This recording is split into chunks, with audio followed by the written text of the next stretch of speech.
one of my last games in Sydney, I realised then that, you know, this is the last time I'm ever going to play in the NBL. I'm going to the NBA, and it kind of all hit me pretty hard. And, it was pretty emotional for me leaving Adelaide and knowing that I'm about to become an NBA player. So that's when it really hit me pretty hard. We're gonna live like that. Giddey takes it the distance. He does.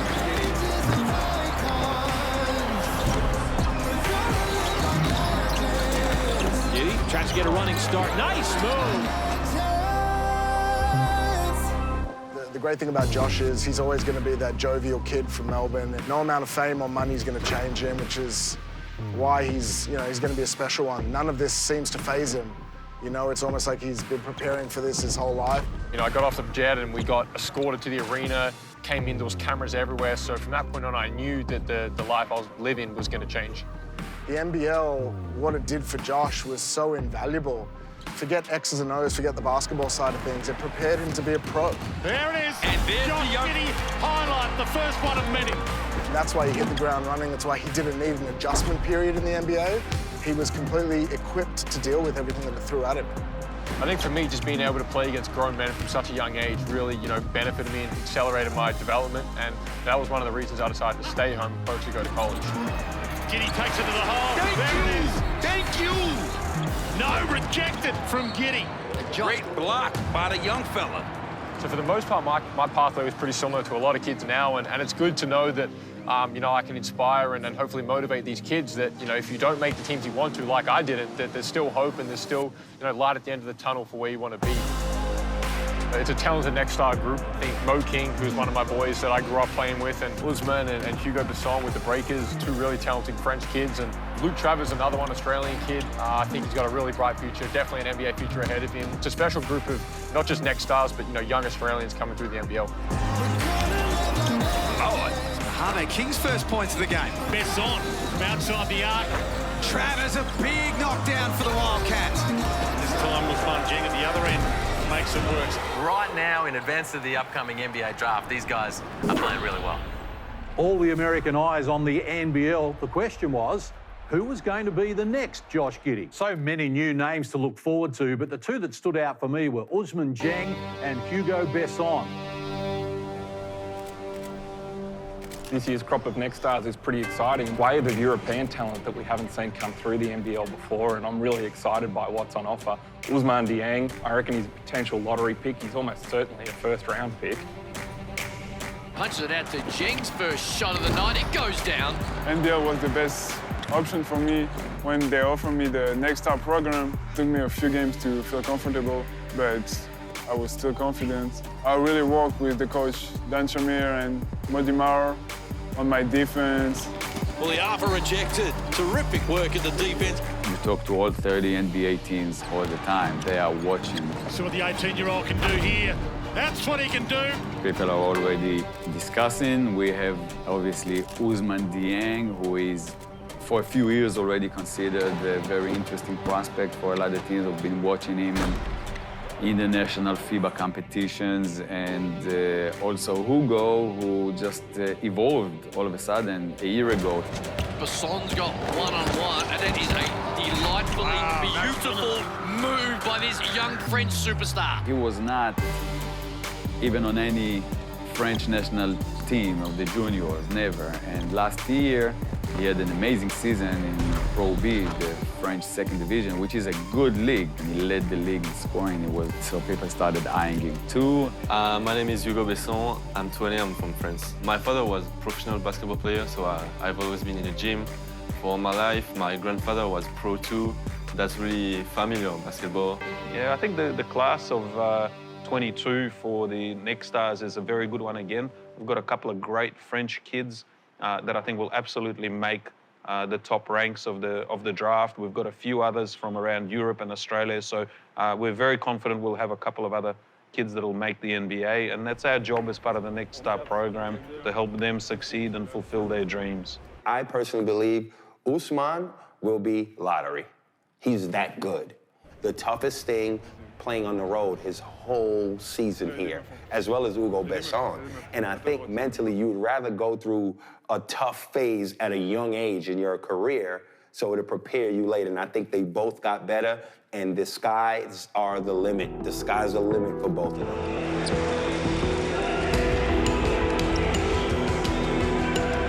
Let's see what wants to do here.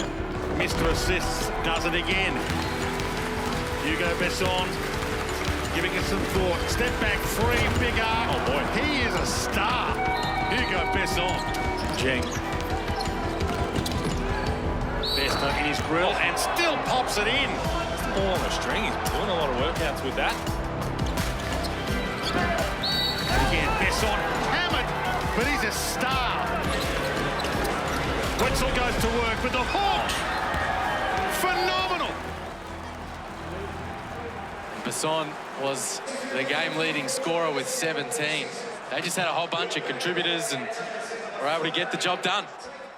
Well, I think Adelaide were pretty keen to get Mojave King into the 36ers team because they saw glimpses of what he could do in Cairns, and perhaps in limited minutes, they thought that they could expand on that and really take him up to the level that they thought he could achieve.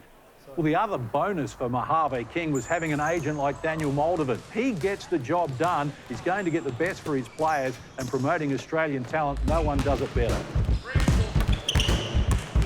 Oh, yeah. Very proud Australian, born and raised, 10 steps from Bondi Beach. Grew up in and around the basketball industry, whether I liked it or not. Being an international sports agent is exciting, heartbreaking, depressing, frustrating, but ultimately completely rewarding. He was a boutique agent when we signed, and he's just grown to be a literal mogul. Like, he's just taking over the basketball world. I represent, luckily, the majority of the Australian national team, which I'm really proud of. Aaron Baines, Chris Golding, Isaac Humphries, Josh Giddey, Mojave King, Mitch McCarron, Luke Travers, and on and on and on. The best Australian kids are going to Daniel. They know he's the man for the job.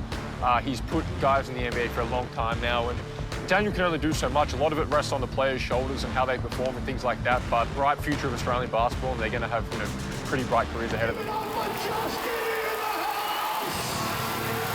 The NBL has now become this amazing pathway to the NBA because I was there from the beginning where I couldn't convince anybody that the NBL was a legitimate pathway to the NBA. Fast forward only a few short years, we are the #1 springboard into the NBA. And I still am amazed that we're at a point where I can say those words.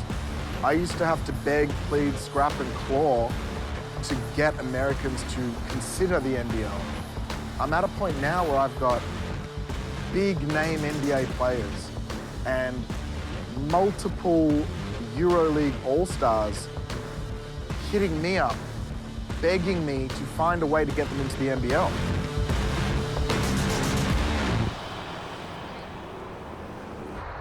Mojave signed in the same Next Stars program in the NBL that Josh did, but didn't have as good of a fit with the roster last year. This is a big, big year, and I can say that this is as good of a fit for Mojave as he's going to find anywhere. Just looked at the practice. What's up? All right, well, tell Coach you'll be there in a few minutes. You're talking to your agent. All right, easy. So how does it feel to get the first game under your belt? Felt good. It was fun to be back out there. It was obviously a lot of fun to actually be playing instead of watching, have the ball in my hands. I could tell as well.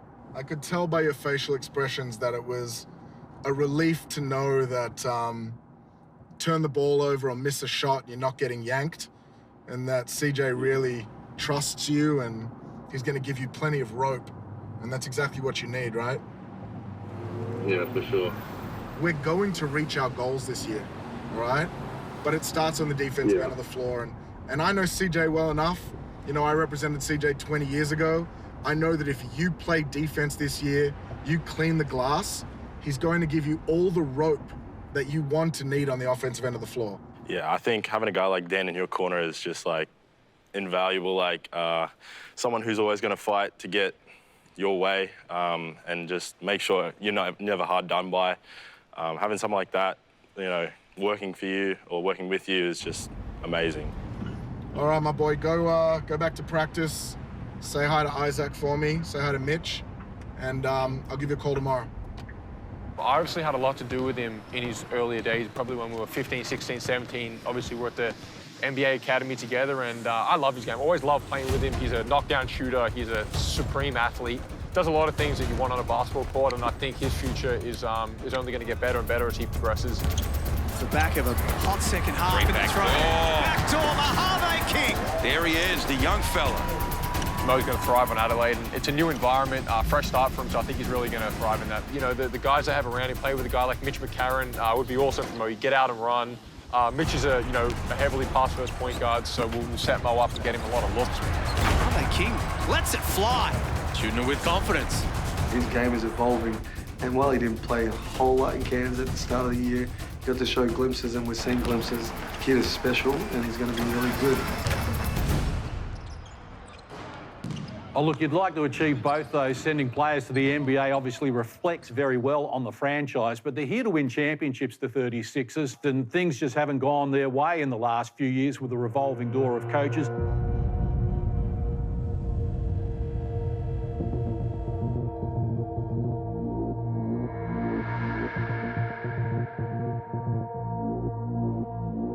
It was a big shock. We didn't know. We just sort of found out and had to go with it. We didn't expect that we would necessarily be looking for a new coach at the end of last season, but over the off-season some things occurred that we just felt like gave us a reason to make a move and look in a new direction. And, we appreciated what Connor had done, but it became apparent that we probably needed a new voice, and we went that way.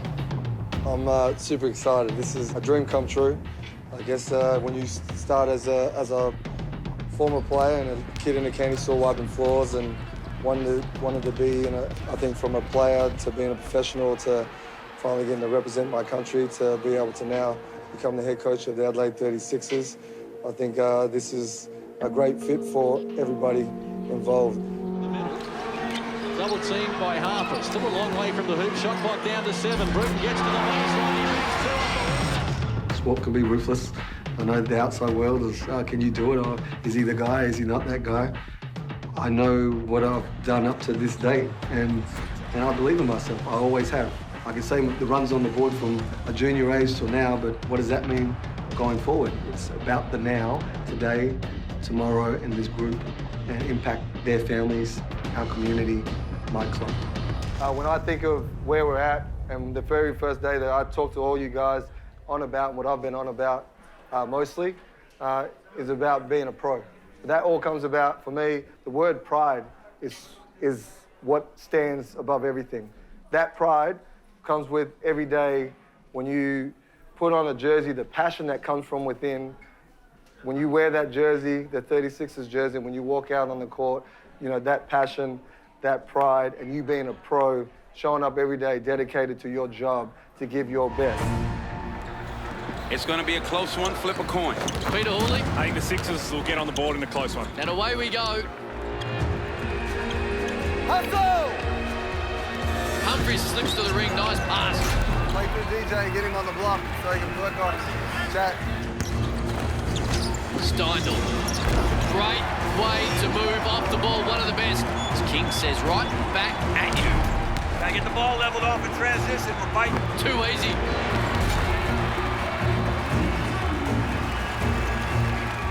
There, guys, that rebound the ball, rebound. You've got to go make hits, take up the space. Don't look at me after they get on board. Play, mindset, over matter, and then get another stop. Adams. Got it! Oh, my. 1 point deficit. Hannah's again. Shot clock again into 3. Floated this time. That's tough. McDaniel. He's going to let it go. Switch it. Oh, it's short. It's off. And the 36ers. Somehow! Congratulations. That's your first one, right? That was my first one. Congratulations. You earned it. Good job.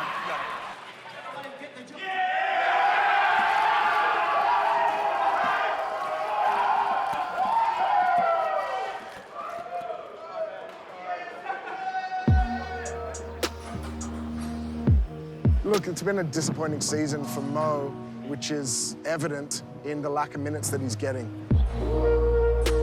Yeah, of course, I think everyone wants more all the time, but I think that's just something that I've got to keep going to training and working hard to earn.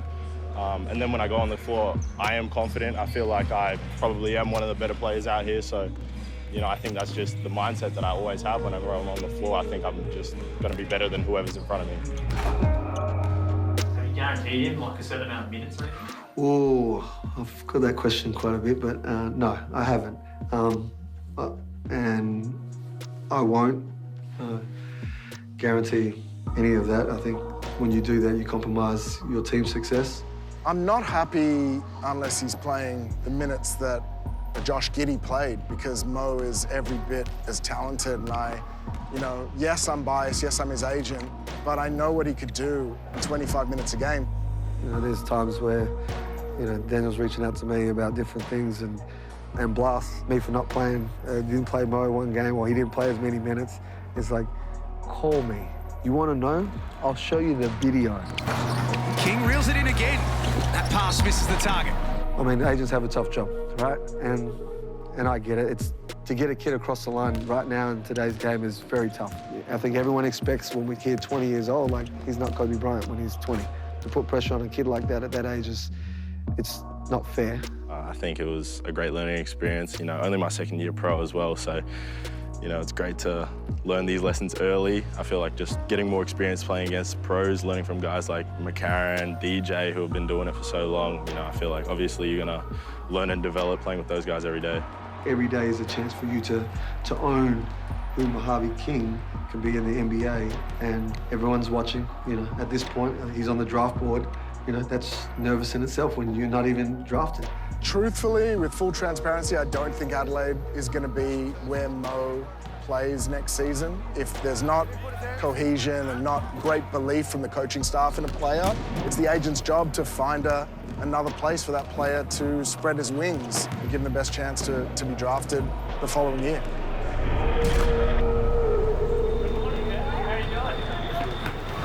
Good, how you doing?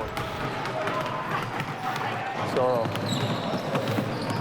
When are they going to announce your rookie? We'll see. They announce it soon. Josh?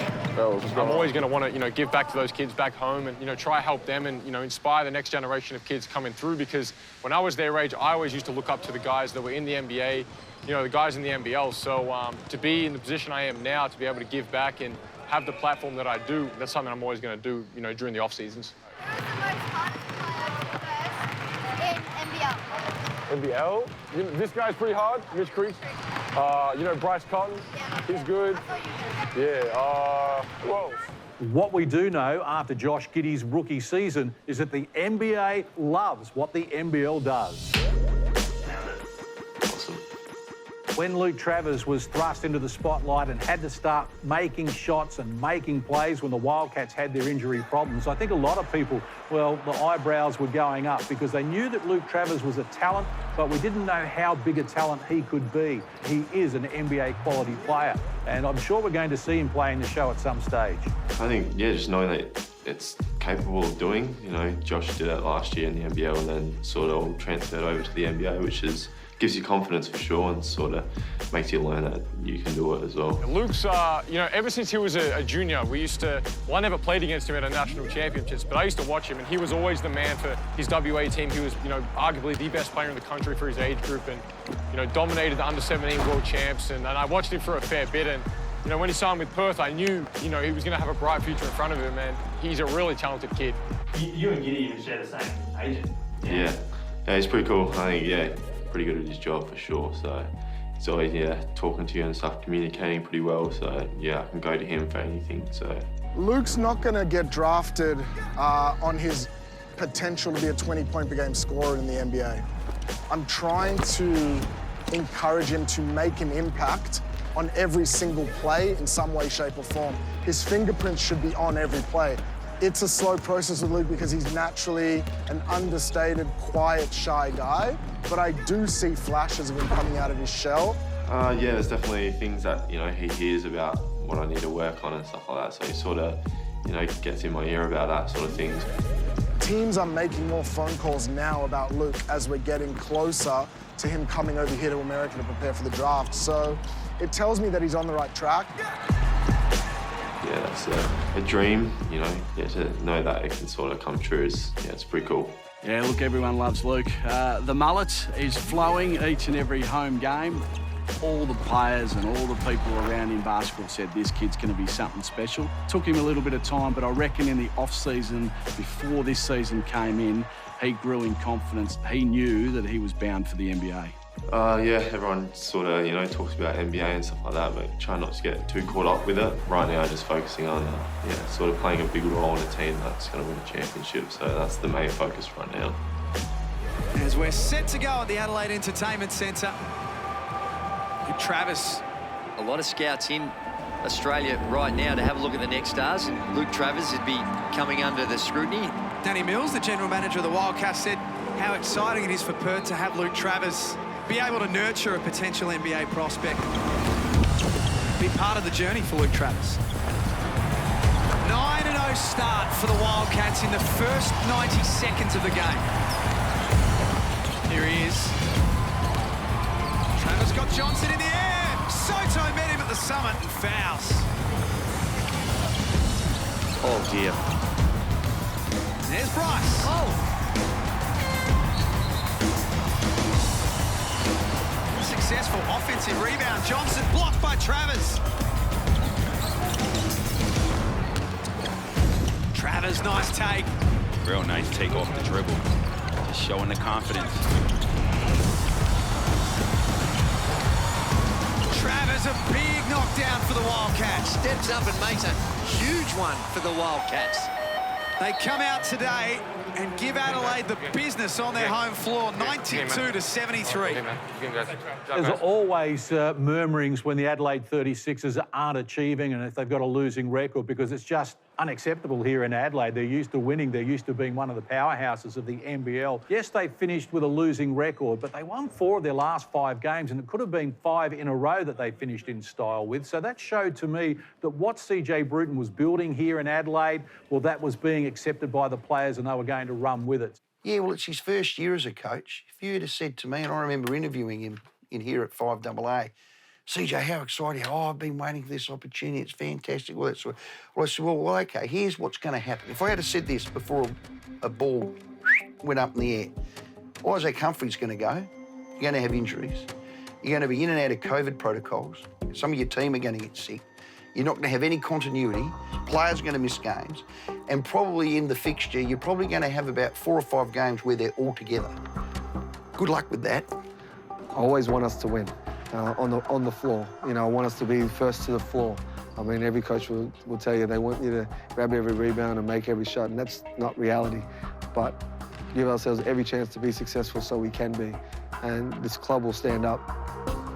I'm in it for the long haul to help grow this organisation back to where it needs to be. And it's bit by bit, it's brick by brick. You know, we want to win, and we outline the way that we think we can win games, and unfortunately it hasn't happened more times than it has. But at the same time, it's about building up and playing the right way, and, you know, Rome wasn't built in a day.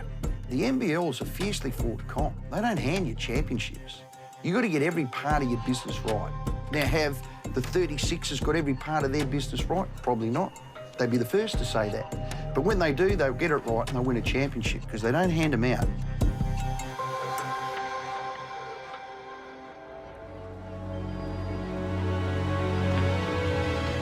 Draft day comes around, it's a long day. You get to the arena probably 4 hours before. You have a red carpet thing, a lot of photo shoots, media, and there's a lot of waiting around. There's nothing else you can do. You know, the decisions are probably in for a lot of teams, and you sit there and wait, and then 5 picks in. Cameras started coming over to our table, and there was probably 1, 2, or 3, and then as the clock started winding down for our pick, more cameras started coming over. And the Oklahoma City Thunder select Josh Giddey from Melbourne, Australia. Once his name was called, it was the best feeling in the world, and it's very rare that a player actually gets to the one team that he dreams of going to, and Josh wanted to go there for months. You know, as cliched as it sounds, it really worked out perfectly. I still say, like, if I could relive any night, it'd be that one. Just to have that, you know, the feelings running through you, From when you're called to walking on the stage to doing the 2 hours of media out the back, the whole night is really black and white for me.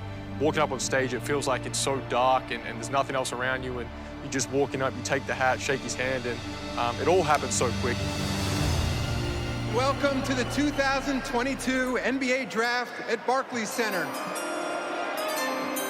With the 11th pick in the 2022 NBA Draft, the New York Knicks select Ousmane Dieng from Bordeaux, France. Let me tell you a little bit about Ousmane Dieng. He enters the league after playing at INSEP Academy in Paris. He's made a strong impression on pro evaluators with his move to the NBL's Next Stars program. Yeah, Malika, the 11th pick is headed to Oklahoma City. The Knicks have traded Ousmane Dieng to the Thunder. We saw more young men get drafted into the NBA. Luke Travers, the guard out of Australia, Bobby. Played for Perth, averaged around 7 points per game last year. 20-year-old, 6'7", 210 wing. With the 58th pick, the Indiana Pacers select Hugo Besson from Bordeaux, France. Hugo Besson, he has waited the entire night. He is here to hear his name called, Bobby Marks. Yeah, I thought he would have gone a little bit earlier. He played in the Chicago pre-draft, a 6'6", 180-pound guard. So we'll see if he can stay or maybe he goes back overseas. Yeah, I'm excited to see some of these young, talented Australians really blossom. Josh has already proven that he's going to be a really special player for a long time. I expect to see Mohamed King in the NBA a year from now, and a healthy Isaac Humphries is an NBA player. We've got real NBA talent coming through, and the NBL and the NBL 1 are still the best springboards into the NBA in world basketball. So it's exciting times. I feel like we're scratching the surface, and the talent is there, the camaraderie is there, chemistry is unmatched, and I think now this next era is our time. Sydney's falling back in love with the Sydney Kings, and it's falling back in love with basketball. There's still so much water to go under the bridge before they can win a championship. They've got a quality coach, quality imports, but can they get it done? Tensions boiled right over at Kudos Bank Arena. Throw those punches and let's get this thing going. We've got their attention. We're up against our arch rivals, the scumbags from Illawarra. The worst offense in the league, they got 50 on it. They haven't got a lot of time for each other. This is going to be a grind. Jalen Adams is worth every dollar that